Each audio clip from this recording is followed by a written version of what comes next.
Porque quase todos os meus pacientes voltam em consulta. Eu vou contar essa reflexão que é baseada em evidências científicas de alguns cuidados que, se você tiver, eu tenho certeza que também você terá uma agenda cheia de pacientes. Rapidamente eu quero contar um pouco da minha história com o atendimento.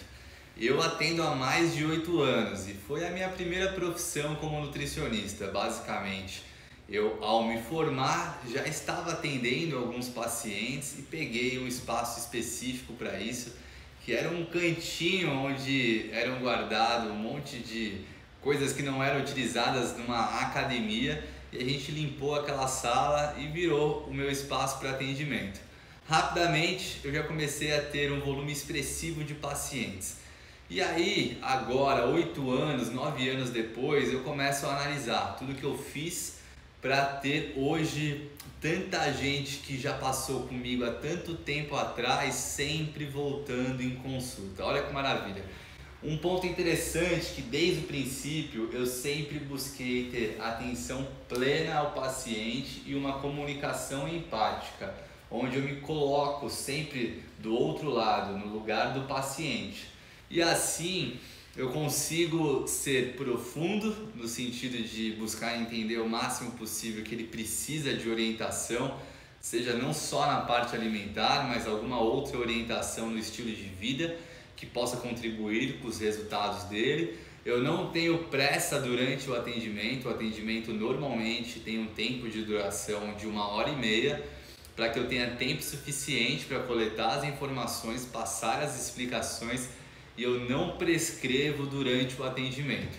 Eu sempre levo o esboço que eu já começo a estruturar durante o atendimento para casa, para que eu possa analisar com mais detalhes ainda, com mais calma, com mais profundidade, todo o caso do paciente e fazer a prescrição mais individualizada possível. E assim eu me sinto muito confortável que, se ele seguir o planejamento que foi feito, que foi muito pensado, não só durante o atendimento, mas essa liçãozinha de casa que também fez com que eu revivesse todo o atendimento, todo o caso, e conseguisse pensar 2 vezes na melhor prescrição para aquele caso, faz com que os pacientes percebam que o planejamento está bem alinhado às necessidades e, consequentemente, fica fácil dele aderir, e eu tenho certeza que o paciente aderindo ele vai ter um grande resultado. E isso faz toda a diferença. Já se você quer ter pressa em entregar o planejamento alimentar na hora, você até está ganhando tempo com isso, do que eu, por exemplo, que levo lição de casa.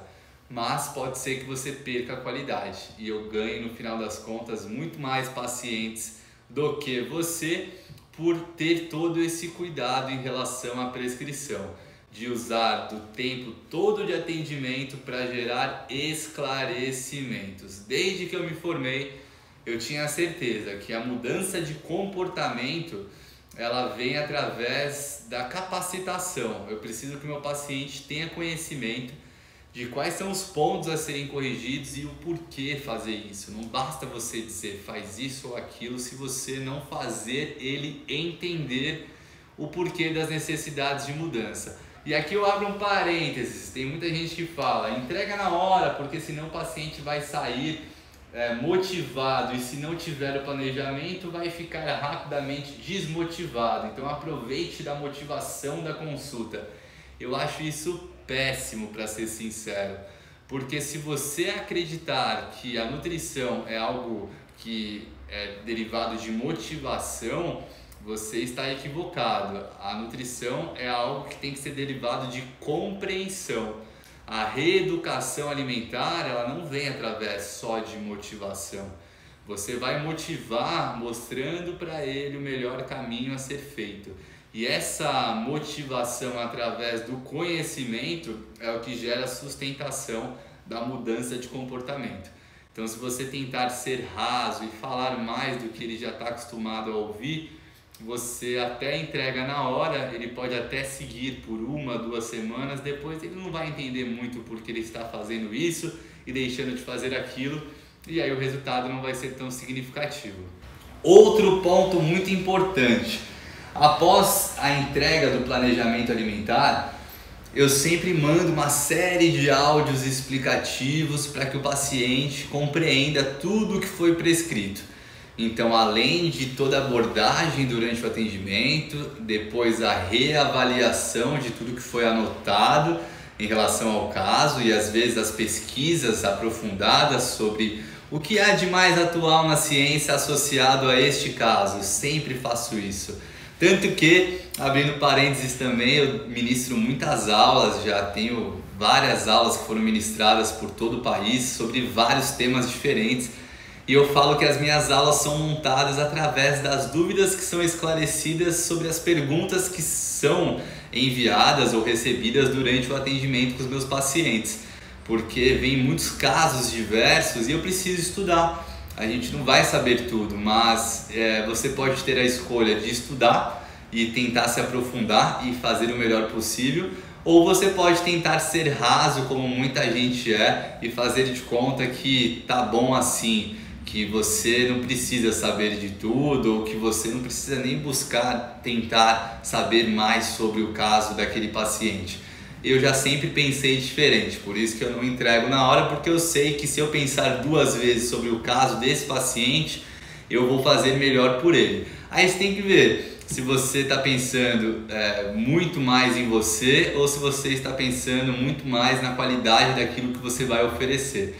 Eu me sinto muito bem fazendo desse jeito, tanto que depois de 8 anos atendendo, eu ainda levo lição de casa e por isso que muitos pacientes, ou um dos pontos que muitos pacientes acabam sempre voltando em consulta. É um atendimento diferenciado do que muita gente faz no mercado. Um pouquinho mais é importante de você saber. Deixe sempre algum mecanismo aberto para esclarecimento de dúvidas. É normal que às vezes o paciente tenha dificuldade de entender a própria prescrição, algo simples para você, mas que para ele às vezes essa dúvida pode gerar uma desmotivação se não for esclarecida, e assim você tem que deixar em aberto para ele esclarecer qualquer dúvida. Então, este é um ponto que você, na minha visão, não pode nem terceirizar, nem abrir mão, porque tem muita gente que coloca estagiários para responder, ou também não dá essa condição para esclarecimento de dúvidas. E não só o próprio esclarecimento, mas também os ajustes. Às vezes o paciente foi promovido ou ele perdeu o emprego e a rotina dele mudou consequentemente. Ou mesmo se você for lidar com esportes, que aí você vai ter que ajustar os planejamentos de acordo com o calendário e tem muitas modulações de acordo com os resultados que aquele atleta for conquistando durante todo o calendário anual programado. Tudo isso tem que ser considerado. E estes são os principais pontos que eu acabo colocando como diferenciais. É você ter tanto o grande envolvimento durante o atendimento e, claro, buscando sempre ter o máximo possível de conhecimento de forma geral, mas principalmente conhecimento sobre o caso daquele paciente. Sempre então pensando em coletar o máximo possível de informações e também pensando em gerar a prescrição mais individualizada possível e mais adequada para que o seu paciente esteja neste quesito com a melhor indicação possível. Olha que maravilha! E te convido, se você quer que esse papo continue, deixe aqui nos comentários algum comentário, alguma dúvida. E também, se este vídeo contribuiu com o seu crescimento, deixe seu like para ajudar que esse vídeo seja mais visto por outras pessoas. Também compartilhe com algum outro profissional que você conheça, quem sabe este vídeo possa trazer uma outra visão sobre a forma de atuação, e o objetivo é sempre estar contribuindo.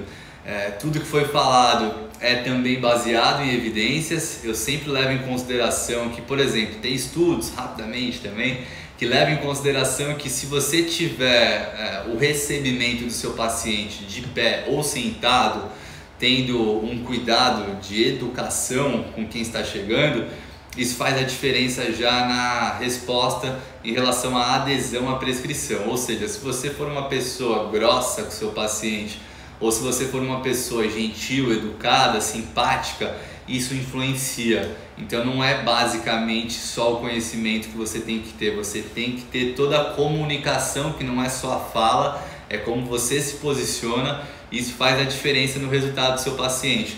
Na hora da prescrição, você tem que ter o chamado material de apoio, onde ele não pode ter nem pouco do que o seu paciente precisa ter de informação, nem muito também. Então tem muita gente que não se coloca no lugar do paciente, prescreve 4 suplementos, 4 manipulados, e aí se for ver, nem este próprio prescritor, eu no caso por exemplo, conseguiria ter toda essa organização para tomar tanta coisa.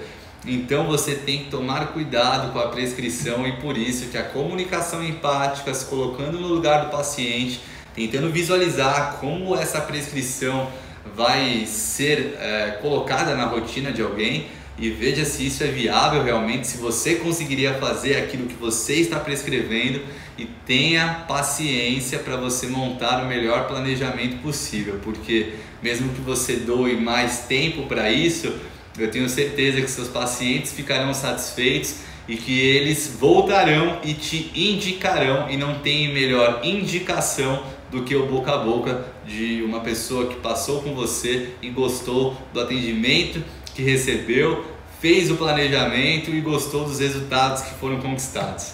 É isso aí. Mais uma vez peço o seu like, também peço para que você se inscreva no canal se você desejar e ative o sininho para que você receba em primeira mão todos os vídeos que são lançados, e compartilhe esse vídeo com alguém que você lembrou que pode se beneficiar dessa reflexão, que, reforço, é uma forma com que eu atuo, mas toda ela é baseada em evidências científicas, porque os estudos mostram que esses formatos citados eles são efetivos para a promoção do melhor atendimento possível e da satisfação do paciente que está ali sendo acompanhado por você. Que maravilha! Muito obrigado por você que ficou até o final, e até uma próxima. Valeu!